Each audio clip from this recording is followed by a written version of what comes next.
La faculté des sciences agronomiques FSA de l'université d'Abomey-Calavi a organisé un colloque scientifique international en hommage au professeur Maman Adamou Ndiaye 3 ans après son décès. Cet hommage à titre posthume avait pour objectif de revisiter les œuvres scientifiques de ce grand homme, figure emblématique de la création du premier laboratoire de recherche en insémination artificielle, placé sous le thème production biotechnologie animale et insémination artificielle face aux défis du développement durable en Afrique. Cet événement s'est déroulé dans l'amphithéâtre Idriss Déby Itno de l'UAC le lundi 13 janvier 2025 en présence de diverses autorités du monde universitaire et académique ainsi que amis, parents et étudiants du professeur. Ce symposium a permis de mettre en lumière les contributions scientifiques du professeur Maman Adamou Ndiaye ainsi que les services qu'il a rendus à la communauté universitaire et à la société béninoise. Ancien doyen honoraire de la FSA, député à l'Assemblée nationale des premières et deuxièmes législatures et ancien ministre du développement rural du Bénin, actuel MAEP,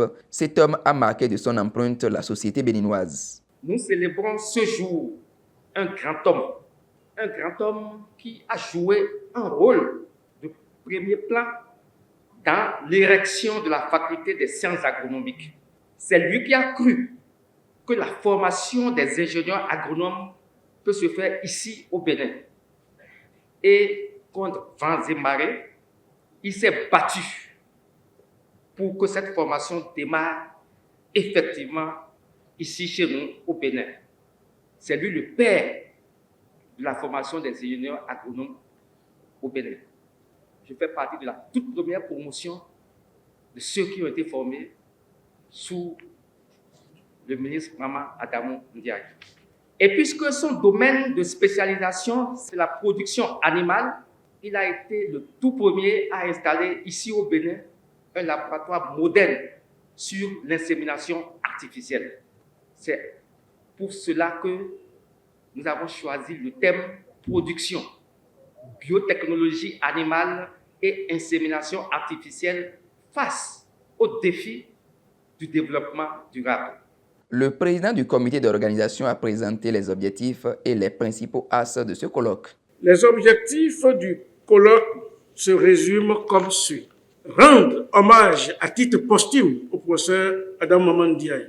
Échanger autour de divers thèmes relatifs aux productions animales et végétales, à l'insémination artificielle, à la biotechnologie animale, au pastoralisme et autres, à travers des conférences, communication et témoignages. Capitaliser les acquis dans le domaine de la production et de la biotechnologie animale. Le recteur de l'université d'Abomey-Calavi, représentant la ministre de l'Enseignement supérieur et de la Recherche scientifique, a officiellement lancé les activités de ce colloque qui dureront 3 jours. Dans notre pays, le Bénin, la mise en place de l'insémination artificielle des bovins permet d'améliorer l'élevage des taureaux dans les laboratoires de semences inaugurés à Parakou, dans la région du centre du Bénin qui abrite la plus grande population d'animaux d'élevage. Des scientifiques ont produit jusqu'à présent plus de 2000 doses de semences congelées et effectué plus de 200 inséminations artificielles. Ces actions concrètes ont des effets positifs sur l'économie béninoise que nous savons extrêmement dépendante de l'agriculture.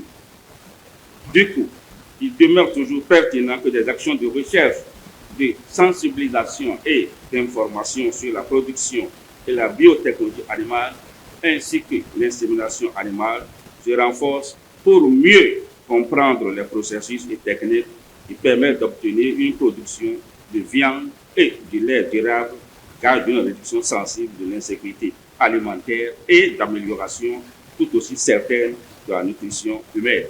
Le présent colloque scientifique organisé par la faculté des sciences agronomiques en collaboration avec le conseil scientifique s'insère bien dans cette dynamique. L'agenda du déroulement des travaux est bien chargé et stimulant.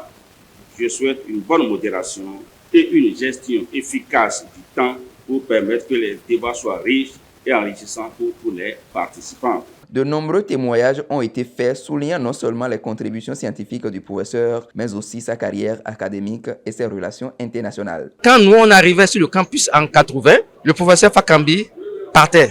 Et donc nous sommes arrivés dans ses mains. il jouait le rôle de doyen et de vice-doyen en ce moment. Et avant nous, la formation se faisait en partie ici au Bénin et au Nigeria. Et donc, il a convaincu les autorités ministérielles, le gouvernement d'alors, que la formation pouvait se faire ici au Bénin. Et mon témoignage aujourd'hui, c'est surtout de montrer que c'est un homme qui croit à tout le monde.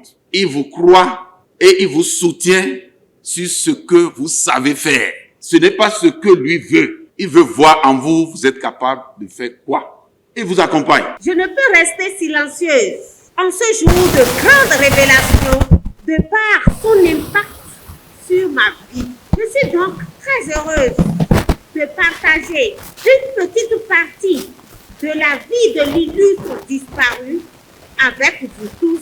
Bien que je ne connaisse pas en détail la vision du doyen Ndiaye pour la FSA, cette vision m'a impactée, en particulier, ainsi que la plupart d'entre nous ici présents. Et voilà la raison pour laquelle cette cérémonie d'hommage est pour moi une occasion solennelle de remémorer un des souvenirs agréables.